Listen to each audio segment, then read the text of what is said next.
ಸತ್ತ ಅದಿ ಹಕುರು ಬಲಿ ಹೈನಿನ್ ಸತ್ತ ಮಿಫದ ಬಲಿತಕ ಕಿ ಮ್ಯಾಗಂಡು ಗೊತೆಗ್ಗ ತಿಮಾಗೆ ಜಾತಿ ದಿರಿಯುಳ್ಮುಗೆ ಆದಕಾದತಕ ವಶಾಗೆ ಮಾ ಹೌಲಾ ಸೀದಾ ಗುಳುಂ ಹುರಿ ಬಲಿತ ಮಿಗುತುಂ ಕೇಂ ಬೊಯ್ಮುಗೆ ನುರಂಗಳು ಆದತಕ ಹೆಲಿಫೆಲಿವೆವುಳು ಮದುಮಾ ದುಂಫತ್ ಕೆ ಇಸ್ತಿಮಾಲ್ ಕುರುಂ ಅದಿ ರಾಬುಯಂ ಫದ ಆದಕಾದತಂ ಹಿಮೆನೆ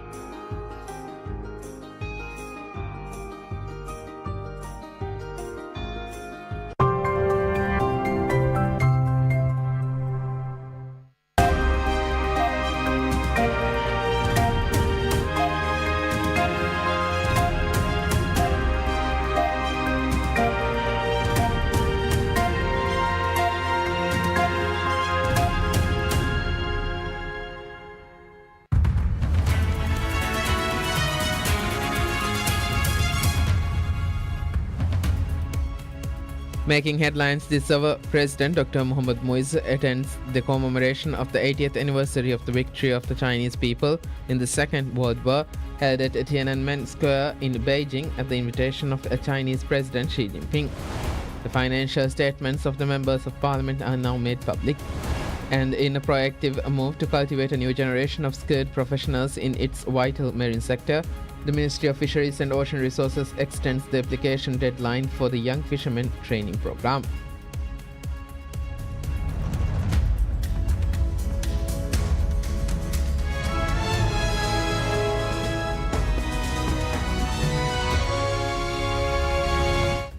Bismillahirrahmanirrahim. Assalamu alaikum and welcome to PSM News in English with me, Idham Naim.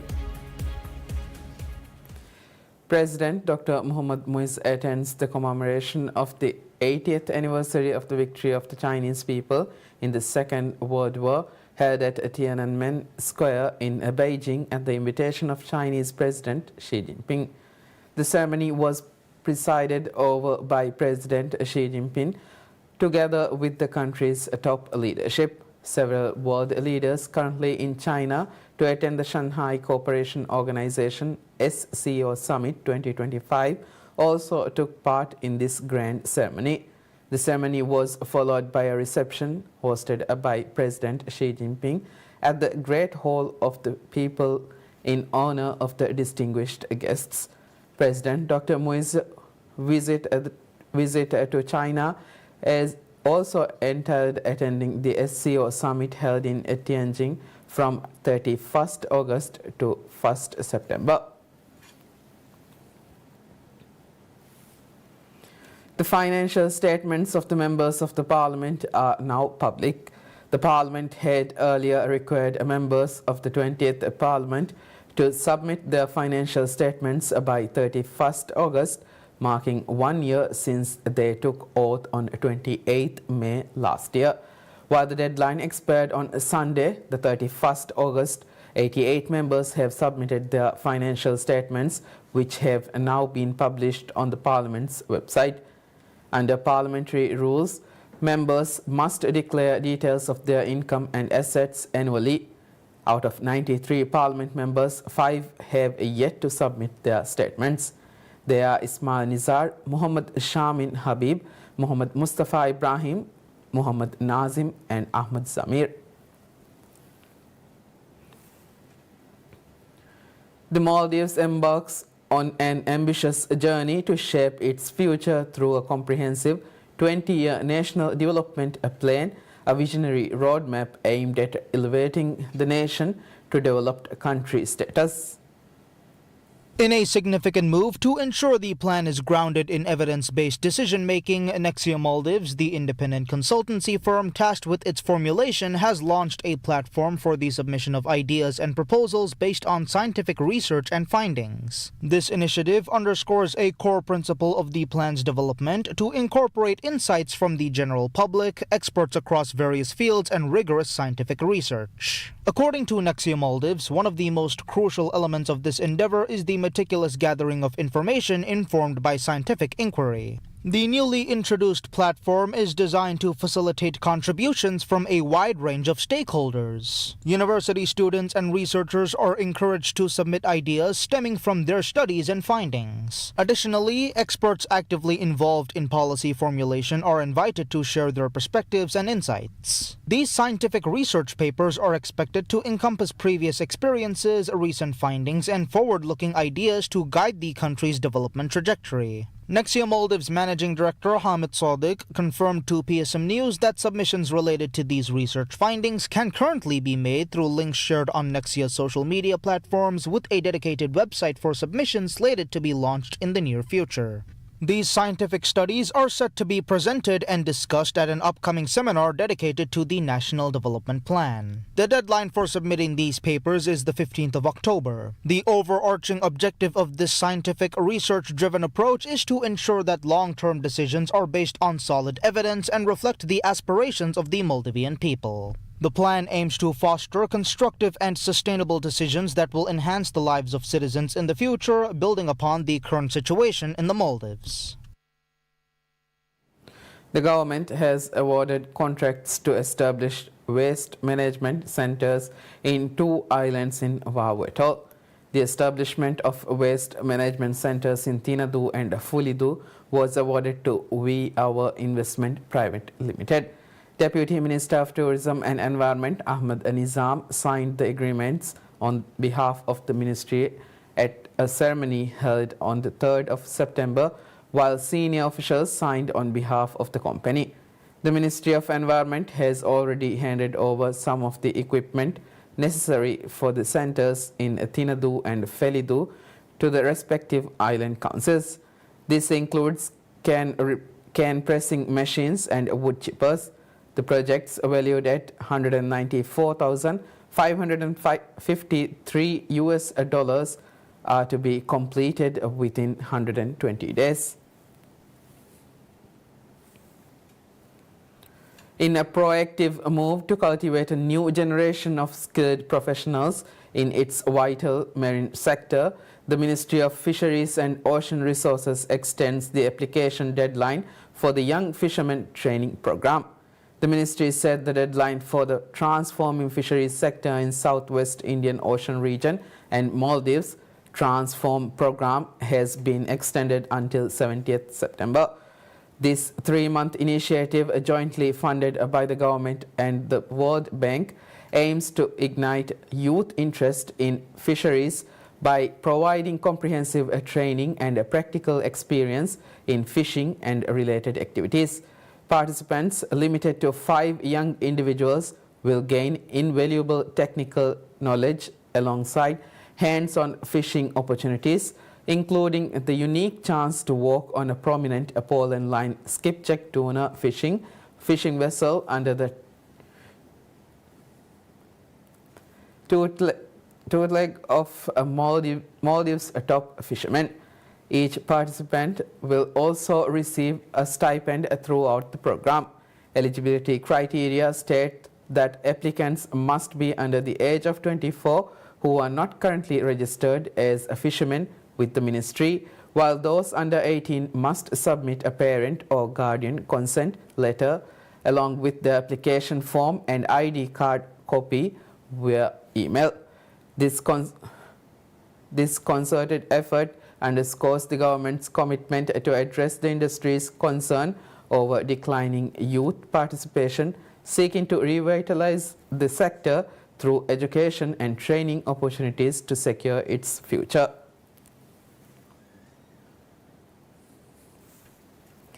The Maldives Agri-Business Program MAP selects and trains senior farmers from islands where agricultural training is being conducted through the establishment of model greenhouses.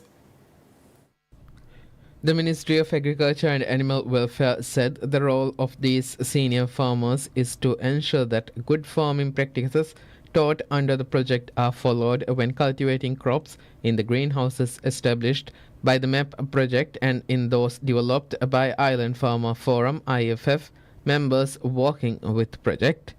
According to the ministry, the senior farmers will be responsible for ensuring that daily activities are carried out in line with the crop calendar prepared by the project. They will monitor checklist items regularly and, if necessary, identify areas for improvement, encourage corrective action, and support IFF members with their greenhouse activities in consultation with the project and the ministry's extension staff.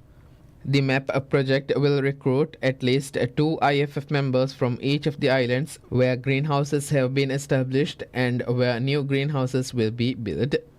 Senior farmers will be recruited across 3 atolls. They are Hardal, Harlif, and Shavin atoll. A total of 15 islands are selected for farmer recruitment within 3 atolls. The criteria for selecting senior farmers include the amount of time they can dedicate, their involvement in planning and implementing greenhouse activities, their ability to motivate other farmers, and their technical expertise in day-to-day greenhouse operations. In addition, the ministry said that senior farmers will be selected in consultation with IFF members, as senior farmers hold greater responsibilities than the extension-linked farmers that are already present on each island. Ministry officials will travel to each island and meet IFF members and explain the purpose and duties of the role. Members who wish to volunteer to take on the role will be invited to do so, and if more than 2 candidates come forward, 2 will be chosen by secret ballot among IFF members. If no volunteers step forward, a notable participant may be appointed with the agreement of those present. Senior farmers have already completed training programs at the Hanimadu Agriculture Center and other facilities. The training programs cover planting media, plant biology, nutrients, plant diseases, and control methods, along with the best practices in tree planting, accounting, crop planning, checklist maintenance, group work, and leadership. MAP has been conducting many programs and training to introduce and teach farmers new innovative farming methods to promote and expand agriculture in the Maldives. A thalassemia patient care center is inaugurated in Hulumale to provide specialized support to patients living with the condition. The Thalassemia Patient Care Center facility, located in the Orange Here building in Hulumale, where the Maldivian Blood Services is based, aims to make assistance more accessible to patients, particularly those living in the atolls. Speaking to the media at the opening ceremony, Mali City Group of Hospitals Chief Executive Officer Ibrahim Abdurrazzaq Halim said that in the past there were significant difficulties in providing specialized services to thalassemia patients living in the atolls. He said, however, the center will enable easier access to care and allow a regular monitoring of patients' conditions. Senior Specialist Registrar of the Maldivian Blood Services, Dr. Ahmad Umar, said the center will proactively contact patients in the atolls to identify those who need special assistance and ensure support is provided. He said the purpose of the center is to monitor the patients with thalassemia as closely as possible and provide services swiftly. The Thalassemia Patient Care Center was established with the assistance of the Belarus Maldives Cultural Center. The center will contact every child and person with thalassemia every 3 months. CEO Razzaq also announced that the Mali City Group of Hospitals is preparing to introduce genetic testing, including DNA testing services through the Maldivian Blood Services. He said the budget has been allocated for the procurement of equipment and staff to provide the service. He added DNA testing is a reliable test for prenatal testing, confirming thalassemia carrier status, prenatal diagnosing, and identifying anemia, as well as identifying other rare blood disorders. At present, DNA testing is only available from the Society of Health Education, SHE, at a cost of around $65. The high cost has raised concern among patients and families. Since the registration of thalassemia patients began in 1992, 968 individuals have been registered, with 670 currently receiving services for the condition. Applications opens for the Maldives MSME Awards 2025 for micro, small and medium enterprises. The awards, introduced in November last year by the Business Centre Corporation BCC and the Ministry of Economic Development and Trade, aim to recognize and encourage the achievements of micro, small and medium enterprises operating in the Maldives. The award is presented annually by BCC to recognize outstanding achievements in the business sector. Applications can be submitted in 13 categories chosen by judges and 11 categories determined by the public. The policy governing the award has been published in the Government Gazette. Application forms are available through the BCC's dedicated online portal. The deadline for submission is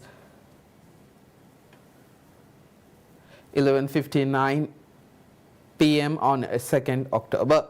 The BCC said the awards will celebrate the efforts of small businesses while also creating opportunities to expand into new markets.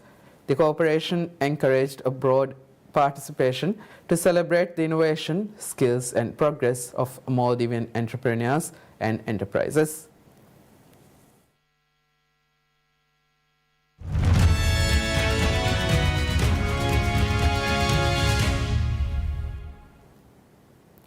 Indian Foreign Minister Subramaniam Jaishankar tells his German counterpart that New Delhi is counting on Germany's support to deepen its relationship with the European Union and expedite their free trade pact talks. German Foreign Minister Johann Wadephul is on a 2-day visit to India and was in Bengaluru on the 2nd of September. Indian Foreign Minister, while he met his German counterpart in New Delhi, expressed his expectations with EU on trade. We count on your support to deepen our relationship with the European Union and expedite the FTA negotiations.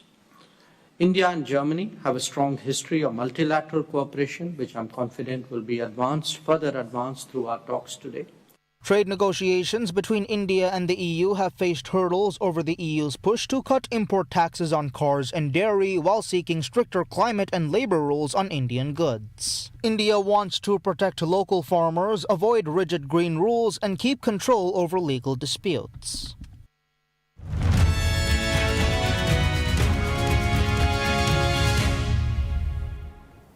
The head of the Palestinian mission in London says the recognition of a Palestinian state by leading Western nations will trigger a sprint towards a two-state solution.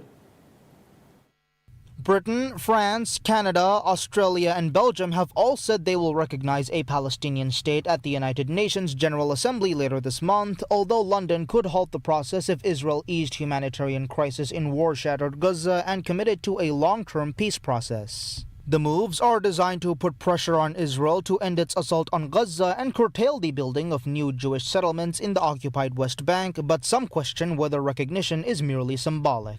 First, it's an inalienable right of the Palestinian people, and the question has been always not why should the UK recognize the state of Palestine. The question is why the UK did not recognize the state of Palestine until now, given its historic responsibility.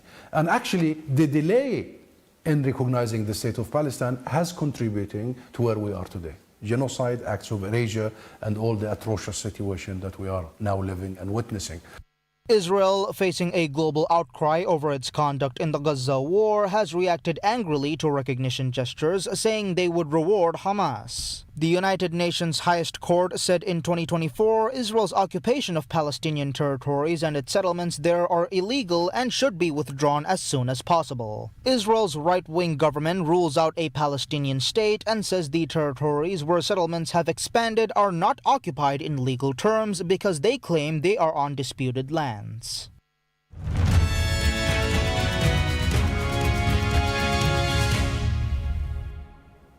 Austrian athlete Peter Salzmann completes a spectacular wingsuit base jump, hitting a top speed of 347 kilometers per hour during a daring flight in Switzerland.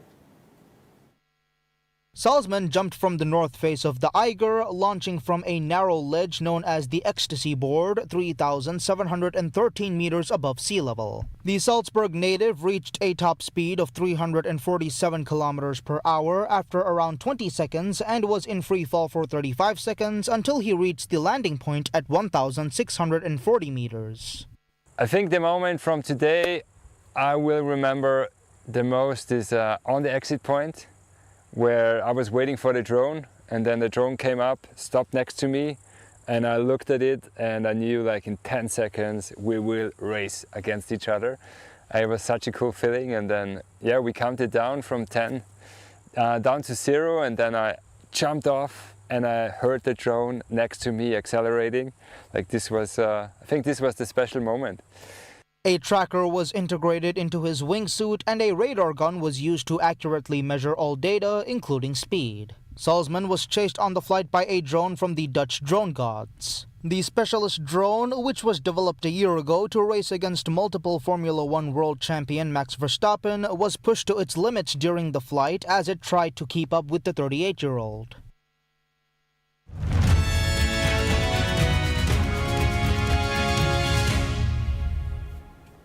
On a wheat farm in Heidelberg, a quiet shift is underway.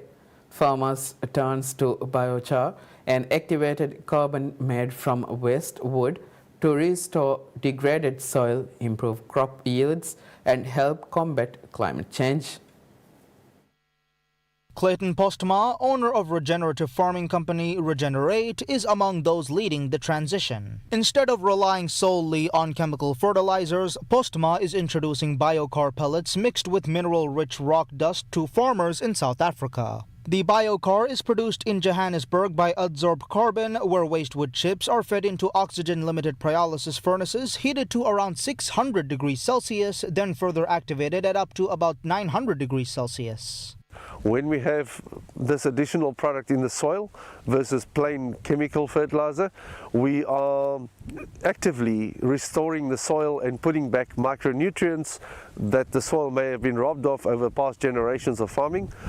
At the same time, we're putting this carbon in, although very small quantities, we are seeing a significant difference in the way that the plants respond to that. Applied to soil, the activated carbon becomes carbon negative, locking away carbon for centuries. Adsorb captured approximately 750 tons of carbon dioxide in 2024 and supplies activated charcoal to fertilizer, animal feed, and cosmetic industries. An ecologist, Stuart Christie, who works with both Adsorb and cultivating carbon, says most activated carbon in South Africa is coal-based. Christie adds that South Africa's soil typically contains only 1 to 2% organic carbon. With biochar, that can rise to 3 to 4%, improving water retention and crop resilience. On the farm, wheat grower Jaco Uys inspects the soil where 71 hectares of canola and 208 hectares of wheat is planted using Regenerate, noting that burying carbon boosts yields and stores more carbon in the ground, helping close the loop between agriculture and climate action. That concludes news for now. Thank you for watching PSM News. Have a good day.